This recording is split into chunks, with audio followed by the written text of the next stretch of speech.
코로나 시기에 지나친 저금리로 인해 2020에서 2021년 주택가격이 폭등했다가 2022년 금리 급등 이후 주택가격은 급락했으나 최근 소폭 금리 하락으로 주택가격 하락폭이 낮아지고 있습니다. 시청자님들께 짧은 부탁 말씀드립니다.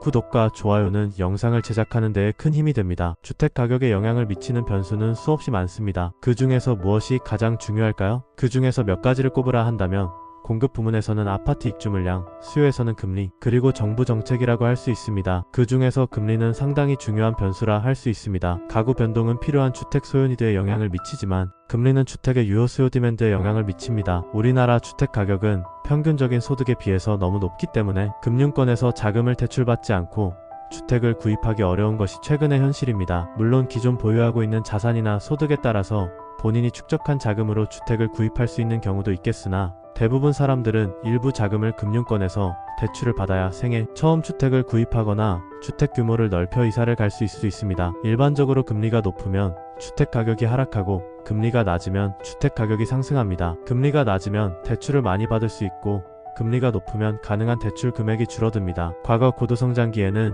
경제 성장률도 높은 상태이고 주택도 부족한 시기여서 금리가 상승해도 주택 가격이 상승하던 시기도 있었습니다. 그러나 현재는 경제 규모도 커지고 선진 경제로 접어들었고 주택 보급률도 높아지면서 주택 가격이 금리에 반비례로 민감하게 반응하고 있습니다. 과거 정부에서 부동산 가격은 주택의 공급 정책이나 청약제도, 양도소득세 등 투기 억제 정책으로 잡을 수 있다고 생각했습니다. 그럼에도 불구하고 주택 가격이 계속 상승하자 대출 억제 정책을 도입하기 시작했습니다. 사실 금리는 부동산 외에도 국내 대부분의 경제활동에 영향을 미치는 상황에서 주택 가격 폭등 때문에 금리를 조절한다는 생각을 하기 어려웠습니다. 학자나 전문가들도 저금리가 주택 가격 폭등의 원인이라고 생각했지만 거시경제 우선 논리에 항상 밀렸습니다. 2000년대 초반 들어서 처음으로 기존에 있던 주택담보대출 비율 LTV론 투밸류에 더하여 대출 상환 능력 DTI 대 투인컴 기준을 도입하기 시작했습니다. 그러나 이런 다양한 규제에도 불구하고 저금리 상황이 지속되면 어떤 방식으로든 자금이 몰려들면서 주택 가격이 상승했습니다.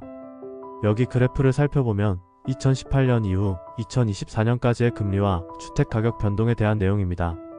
금리 지표는 한국은행, 가격 지표는 한국부동산원 통계입니다. 그래프의 수치를 적으면 복잡해질 것 같아 연도별 수치는 그 아래 표로 나타냈습니다. 저금리가 지속된 2020년과 2021년에 주택 가격이 폭등한 것을 살펴볼 수 있습니다. 2020년과 2021년의 기준 금리는 각각 0.5%, 1%이고 CD금리는 0.92%, 0.85%였습니다. 이 시기에 주택가격은 각각 5.43%, 9.87%가 상승했습니다.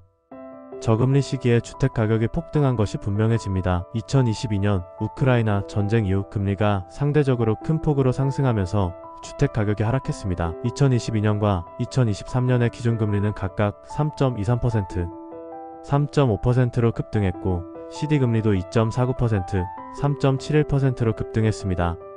이 시기 주택가격은 각각 4.68%, 3.51%가 하락했습니다. 2024년에는 금리가 다시 조금씩 낮아지면서 주택가격 하락이 멈추고 있습니다. 이 시기는 금리가 드라마틱하게 변동한 시기입니다. 코로나로 초저금리에서 우크라 전쟁으로 금리가 급등한 것입니다. 이렇게 짧은 시기에 급변한 경우는 많지 않습니다. 따라서 주택가격은 위에서 보는 것처럼 금리의 영향을 받지만 이것만 변수로 생각하면 과일반화하는 것입니다.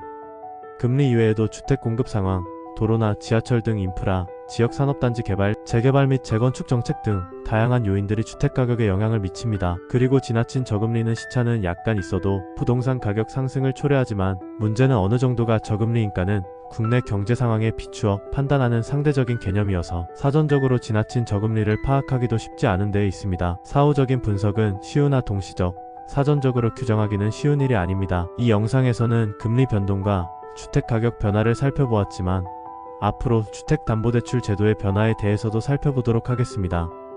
부동산전략연구소는 개별 토지나 주택 상품보다는 주택시장 전체적인 흐름을 분석하는 데에 특화되어 있습니다. 시청자 여러분들의 시야를 넓히는 데에 도움이 되었으면 합니다.